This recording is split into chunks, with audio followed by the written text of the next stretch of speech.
Hello everyone. நம்மளோட last வீடியோல board exam ப்ரிப்பரேஷனை நம்ம ஃபாலோ பண்ண வேண்டிய சில விஷயங்கள்லாம் பார்த்துருந்தோம். இந்த வீடியோல எக்ஸாம்ல எப்படி ப்ரெசென்ட் பண்ணணும் அப்படின்னு சொல்லிட்டு பார்க்கலாம். நான் இப்போ என்னோட 12th standard board exam economics answer sheet நான் எடுத்துட்டு இருக்கேன். ஸோ இந்த ஆன்சர் ஷீட் வச்சு நான் என்னென்ன விஷயம்லாம் ஃபாலோ பண்ணேன் அப்படின்றத சொல்றேன். முதல்ல பார்ட் 1 எம்சிக்யூஸ். இந்த எம்சிக்யூஸ்ல நம்பர்ஸ் ரொம்ப இம்பார்ட்டன்ட். பொதுவா எல்லாரும் என்ன பண்ணுவாங்கன்னா இந்த நம்பர் போட்டுட்டு அதுக்கு ஒரு ரவுண்ட் மாதிரி போடுவாங்க, இல்ல பாக்ஸ் மாதிரி போடுவாங்க. அந்த மாதிரி போடும்போது என்ன ஆகும்னா நம்ம அவசரத்துல ஒருவேளை அந்த ரவுண்ட் பண்ணும்போது அந்த நம்பருக்கு ஏதாவது டிஸ்டர்ப் ஆச்சுன்னா, அந்த நம்பர் கிளியரா தெரியலன்னா, அதனால இன்விஜிலேட்டருக்கு அந்த எவால்வேட்டருக்கு அது என்ன நம்பருன்னு தெரியாம போக சான்ஸ் இருக்கு.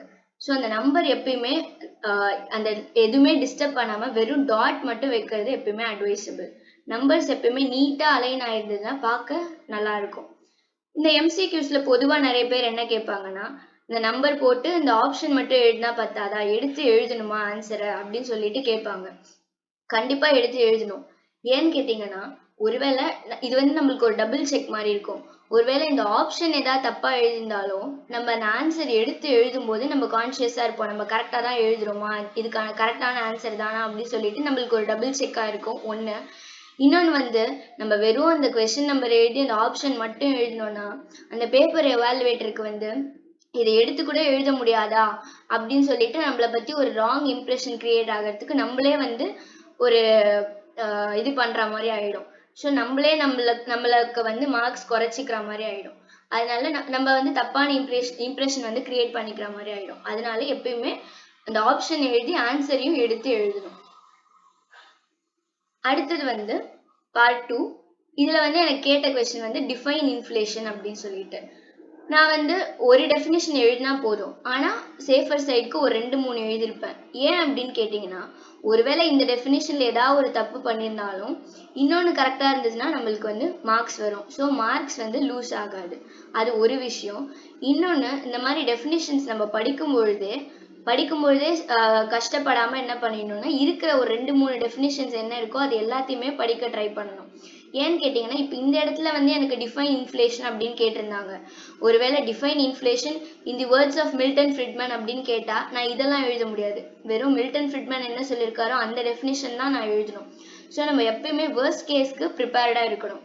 அதனால நம்ம படிக்கும்போதே கஷ்டப்படாம இருக்கிற 2-3 டெஃபினிஷனும் படிச்சிட்டோம்னா நம்மளுக்கு எது கேட்டாலும் எழுதிக்கலாம். ஒருவேளை இந்த மாதிரி பொதுவா டிஃபைன் இன்ஃப்ளேஷன் கேட்டாங்கன்னா நம்ம எதை நம்ம பெஸ்டா படிச்சிருக்கோமோ அதை எழுதிக்கலாம். ஸோ இங்க நான் ஒண்ணு எழுதினா போதும். இருந்தாலும் ஒண்ணு தப்பா இருந்தா இன்னொன்னு இருக்கும் அப்படின்றதுக்காக நான் எப்பயுமே மோர் தென் 1 எழுதுவேன். இது ஸ்கூல்ல எங்களுக்கு டீச்சர்ஸே சொல்லக்கூடிய ஒரு விஷயம். அதே மாதிரி 2 மார்க் கொஸ்டின்ஸ்க்கு எப்பயுமே 2 பாயிண்ட்ஸ் இருந்தா போதும் அப்படின்னு சொல்லுவாங்க. இருந்தாலும் நம்ம படிக்கும் பொழுதே 4-5 பாயிண்ட் படிச்சுட்டு எக்ஸாம்ல எழுதும் போது 4 பாயிண்ட் எழுதுறது அட்வைசபிள். ஏன்னு கேட்டீங்கன்னா 2 மார்க் கொஸ்டினுக்கு 2 பாயிண்ட்ஸ் போதும் தான். இருந்தாலும் ஒருவேளை ஒரு பாயிண்ட்டுக்கு ஹாஃப் மார்க் அப்படின்னு வச்சு 4 பாயிண்ட்ஸ்க்கு 2 மார்க்ஸ் அப்படின்னு வச்சாங்கனாலும் நம்ம மார்க்ஸ் லூஸ் பண்ண மாட்டோம். ஸோ மினிமம் 4 பாயிண்ட்ஸ் எப்பயுமே எழுதணும். அடுத்தது இந்த இடத்துல எனக்கு கேட்கும் போதே 2 objectives of அந்த மாதிரி கேட்டிருந்தாங்க. ஸோ நான் 2 எழுதிட்டு ஒருவேளை ஏதாவது ஒண்ணு தப்பா இருந்தா என்ன பண்ணணும் அப்படின்றதுக்காக இன்னொன்னு எழுதுவேன். ஸோ இது எப்பயுமே நம்ம கான்ஃபிடென்ட்டா இருக்கிற 2 பாயிண்ட்ஸ் முதல்ல எழுதிட்டு இன்னொரு பாயிண்ட் எக்ஸ்ட்ரா எழுதுறது நல்லது. ஸோ இந்த மாதிரி எக்ஸ்ட்ரா எழுதுறேன் அப்படின்னு சொல்லிட்டு நம்ம பாட்டுக்கு எழுதிட்டே போகக்கூடாது. அதுக்கும் ஒரு லிமிட் இருக்கு. ஒரு 2 மார்க் கொஸ்டின்னா ideal limit maximum half page. அதுக்கு மேல எழுதணும்னா நம்மளுக்கு அது டைம் வேஸ்ட்னு தான் சொல்லணும். அடுத்தது பார்ட் 3. இது 3 மார்க் கொஸ்டின்ஸ். இங்கேயும் நான் சொன்ன மாதிரி 3 பாயிண்ட்ஸ் யூஸ்வலா எழுதினா போதும். இருந்தாலும் 4 to 5 பாயிண்ட்ஸ் எழுதணும்னா நம்ம மார்க்ஸ் லூஸ் பண்ண மாட்டோம். ஒரு 3 மார்க்ஸ்க்கு ஐடியல் லிமிட் எவ்வளோ அப்படின்னு கேட்டிங்கன்னா 1 பேஜ் மேக்ஸிமம். அதுக்கு மேலே நம்ம எழுதணும்னா டைம் அண்ட் எனர்ஜி தான் வேஸ்ட் ஆகும். ஸோ அதுதான் அடுத்தது இந்த கொஸ்டின்ல புக்கில் இருக்கிறதே 4 பாயிண்ட்ஸ் இருக்கும். ஸோ அந்த 4 பாயிண்ட்ஸ் எழுதிட்டு அதை எக்ஸ்பிளைன் பண்ணியிருப்பேன்.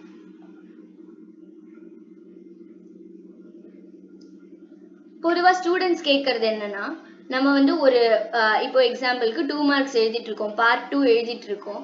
இதுக்கு நடுவுல ஒரு 3 மார்க் கொஸ்டின் எழுதலாமா, இல்லை இதுக்கு நடுவுல ஒரு 5 மார்க் கொஸ்டின் எழுதலாமா அப்படின்னா அந்த மாதிரி பண்ணக்கூடாது எப்பயுமே. பண்ணோம்னா என்ன ஆகும்னா நம்மளுக்கும் கன்ஃபியூஷன் ஆகும், எவ்வளோ கொஸ்டின் எழுதியிருக்கோம் அப்படின்றது தெரியாது.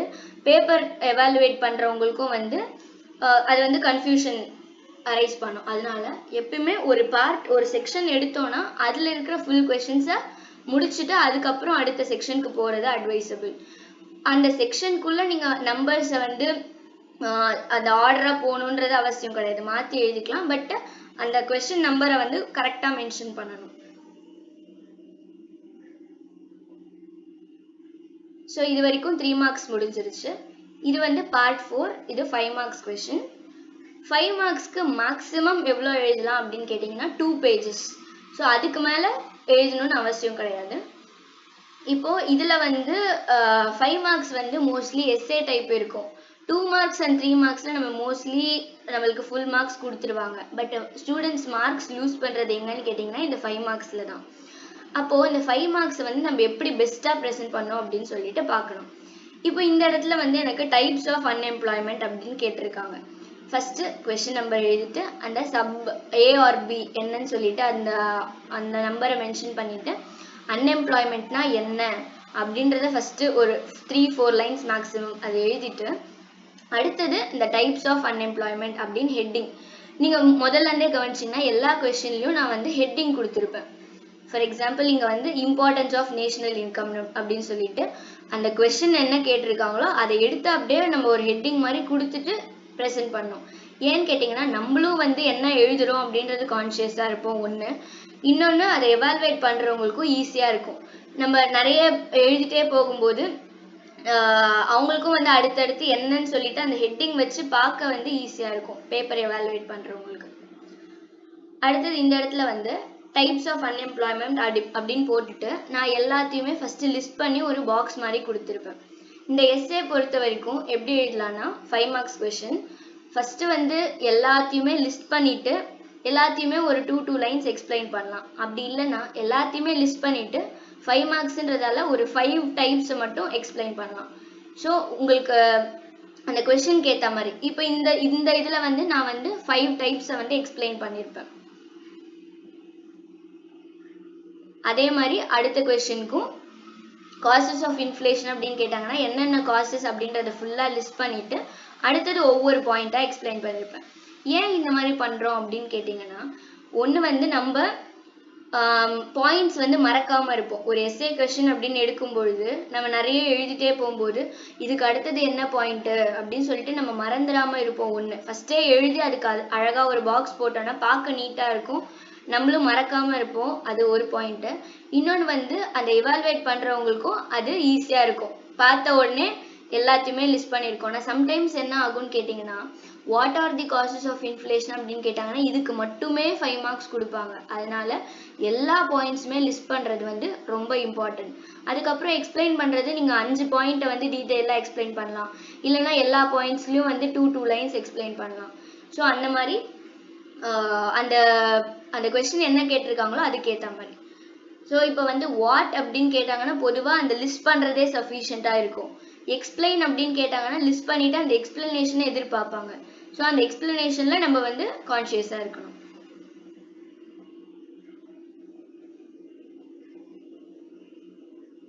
இந்த மாதிரி அடுத்த எல்லா கொஸ்டின்ஸ்க்கும் நான் லிஸ்ட் பண்ணிட்டு எக்ஸ்பிளைன் பண்ணியிருப்பேன் எஸ்ஏ கொஸ்டின்ஸ் பொறுத்த வரைக்கும். ஸோ இந்த 5 மார்க்ஸ் முடிஞ்ச உடனே நான் வந்து இந்த பேப்பர் பார்த்தீங்கன்னா நான் வந்து இங்கே ஒரு 3 மார்க் எழுதியிருப்பேன். என்னன்னா ஆக்சுவலாக இந்த பேப்பரில் ஆல்மோஸ்ட் 97 மார்க்ஸ்க்கான எல்லாத்தையுமே அட்டெம்ப்ட் பண்ணிட்டு 87 மார்க்ஸ்க்கானது எல்லாத்தையுமே அட்டெம்ப்ட் பண்ணிட்டு லாஸ்ட்ல இந்த 3 மார்க்ஸ் மட்டும் நான் விட்டுருப்பேன். ஏன்னு கேட்டிங்கன்னா அந்த இடத்துல வந்து இந்த கொஸ்டின் வந்து நான் கொஞ்சம் யோசிச்சு எழுதணுமா இருந்தது. ஸோ அந்த டைம்ல நம்ம யோசிச்சுட்டே இருந்தோம்னா அங்கே நம்மளுக்கு டைம் வேஸ்ட் ஆகும். அதனால ஸோ நான் எல்லாத்தையுமே எழுதிட்டு லாஸ்ட்ல இதை மட்டும் பார்ட் 3ன்னு போட்டு இந்த கொஸ்டின் எழுதியிருப்பேன். இது வந்து கம்பல்சரி கொஸ்டின், நான் கொஞ்சம் யோசிச்சு எழுதணுமா இருந்தது. ஸோ அதை மட்டும் நான் லாஸ்ட்ல எழுதியிருப்பேன். அந்த மாதிரி எழுதலாம், பட் அந்த பார்ட் என்ன பார்ட்டுன்னு போட்டுட்டு அந்த சீரியல் நம்பர் மென்ஷன் பண்றது ரொம்ப முக்கியம். ஸோ இதுதான் நான் வந்து என்னோட எக்கனாமிக்ஸ் பேப்பர்ல ப்ரெசென்ட் பண்ணது. அடுத்தது ஒரு சம் பேப்பர் அக்கௌண்ட்ஸ் பேப்பர் எடுத்துக்கலாம். அக்கௌண்ட்ஸ் பொறுத்த வரைக்கும் ஃபர்ஸ்ட் ஃபியூ பேஜஸ் வந்து அன்ரூல் ஷீட் கொடுத்துருப்பாங்க தியரி எழுதுறதுக்கு. ஸோ என்ன பார்ட்டு என்ன கொஸ்டின் நம்பர் அப்படின்னு மென்ஷன் பண்ணிட்டு நம்ம வந்து தியரி கொஸ்டின்ஸ்லாம் ஃபர்ஸ்ட் அட்டெம்ப்ட் பண்ணிட்டு அதுக்கப்புறம் சம்ஸ் போடணும். பப்ளிக் எக்ஸாமில் அக்கௌண்ட்ஸ்க்கான ஆன்சர் ஷீட் இப்படி தான் இருக்கும். ஸோ அதுக்கேற்ற மாதிரி இந்த இதெல்லாம் அட்ஜஸ்ட் பண்ணி எழுதணும். நம்பர்ஸ்லையும் டிஸ்டர்ப் ஆகாமல் அப்படி எழுதணும்.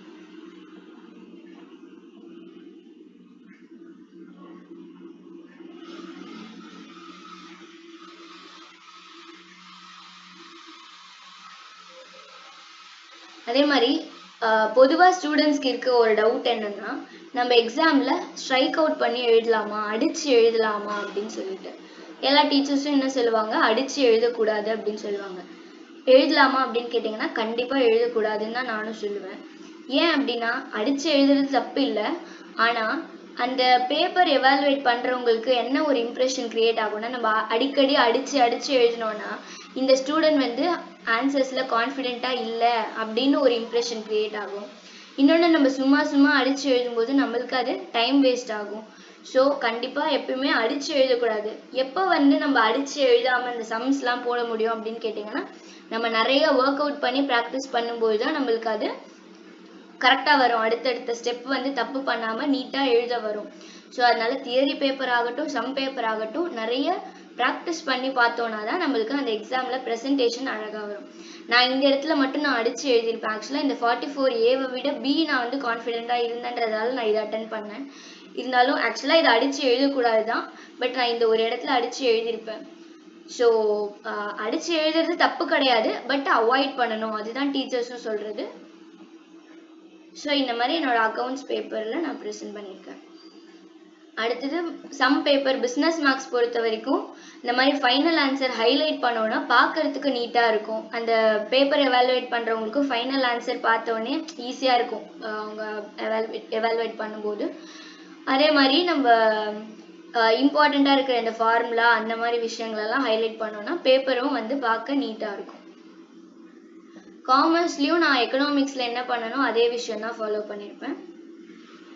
அடுத்தது தமிழ் பேப்பர் பார்க்கலாம். ஸ்டூடெண்ட்ஸ் வந்து யூஸ்வலாக இந்த கோர் பேப்பர்ஸ் சப்ஜெக்ட் பேப்பர்ஸில் தான் வந்து ஃபோக்கஸ் பண்ணுவாங்க. தமிழ் அண்ட் இங்கிலீஷை வந்து அவ்வளோவா ஃபோக்கஸ் பண்ண மாட்டாங்க. அது வந்து ரொம்ப தப்பு.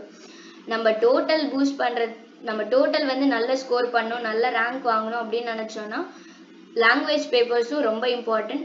ஸோ அதுலேயுமே வந்து நம்ம எப்படி பெஸ்ட்டாக ஸ்கோர் பண்ணணும், எப்படி பெஸ்ட்டாக ப்ரெசென்ட் பண்ணணும் அப்படின்றத நம்ம வந்து கான்ஷியஸாக இருக்கணும். அதுலேயும் நம்ம ஒர்க் பண்ணணும். ஸோ தமிழில் வந்து நான் இந்த மாதிரி டைட்டில்லாம் ஹைலைட் பண்ணியிருப்பேன். அதுக்கப்புறம் லைன்ஸ் அந்த செய்யுள் வரிகள்லாம் கோட் பண்ணுறோம் அப்படின்னா அதை வந்து இந்த மாதிரி ஹைலைட் பண்ணியிருப்பேன். ஸோ இதுதான் தமிழில் நான் ஃபாலோ பண்ணது. அடுத்தது இங்கிலீஷில் வந்து நம்ம பொதுவாக இங்கிலீஷில் மார்க்ஸ் லூஸ் பண்ணுறது எங்கன்னு கேட்டிங்கன்னா இந்த எஸ்ஏ டைப் கொஷனில் தான். ஸோ இந்த எஸ்ஏ 5 மார்க்ஸில் தான் 4.5 கொடுப்பாங்க மேக்ஸிமம். ஸோ எனக்கு வந்து எக்ஸாம்ஸ் நியர் இருக்கும்போது ஒரு 1 or 2 months இருக்கும்பொழுது நான் என்ன யோசித்தேன்னா, இந்த எஸ்ஏ கொஷனில் நம்ம எப்படி பெஸ்ட்டாக ப்ரெசென்ட் பண்ண முடியும் அப்படின்னு சொல்லிட்டு நான் யோசிக்கும் போது எனக்கு தோணின ஒரு விஷயம் இந்த ஆத்தர் இன்ட்ரொடக்ஷன். இந்த மாதிரி அந்த ஆத்தர் பற்றி ஒரு 4-5 lines எழுதணுன்னா அது வந்து அந்த எஸ்ஏக்கு வந்து இன்னும் கொஞ்சம் எடுத்து கொடுக்கும் அப்படின்னு சொல்லிட்டு நான் யோசிச்சு இந்த விஷயம் நான் ஃபாலோ பண்ணேன். அதே மாதிரி போயட்ரி பொறுத்த வரைக்கும் இந்த போயட் இன்ட்ரொடக்ஷன் கொடுக்கலாம். அந்த போயம் லைன்ஸை வந்து இந்த மாதிரி ஹைலைட் பண்ணலாம். ஸோ இதெல்லாம் தான் நான் ஃபாலோ பண்ண விஷயம். 12th எக்ஸாம்ன்றது வந்து எல்லா ஸ்டூடெண்ட்ஸ்க்கும் காமனாக கொடுக்கக்கூடிய ஒரு ஆப்பர்ச்சுனிட்டி. நான் வந்து அதை பெஸ்ட்டாக யூஸ் பண்ணோம் அப்படின்னு நினச்சி நான் இந்த விஷயம்லாம் ஃபாலோ பண்ணேன். இதெல்லாம் பண்ணால் மட்டும்தான் வாங்க முடியுமா அப்படின்னு கேட்டால் கிடையாது. நான் இதெல்லாம் ஃபாலோ பண்ணேன் அப்படின்னு தான் சொல்ல வரேன். நீங்கள் வந்து வேறு ஏதாவது உங்களுக்கு ஐடியாஸ் இருக்குது, வேறு ஏதாவது சஜஷன்ஸ் இருக்குது அப்படின்னா கமெண்ட்ஸில் சொல்லுங்கள். ஸோ உங்களுக்கு தெரிஞ்ச 12th standard ஆர் போர்டு எக்ஸாமுக்கு ப்ரிப்பேர் பண்ணிகிட்டு இருக்க உங்களுக்கு தெரிஞ்ச ஸ்டூடெண்ட்ஸ்க்கு இந்த வீடியோவை ஷேர் பண்ணுங்கள். தேங்க்யூ ஸோ மச் ஃபார் வாட்சிங்.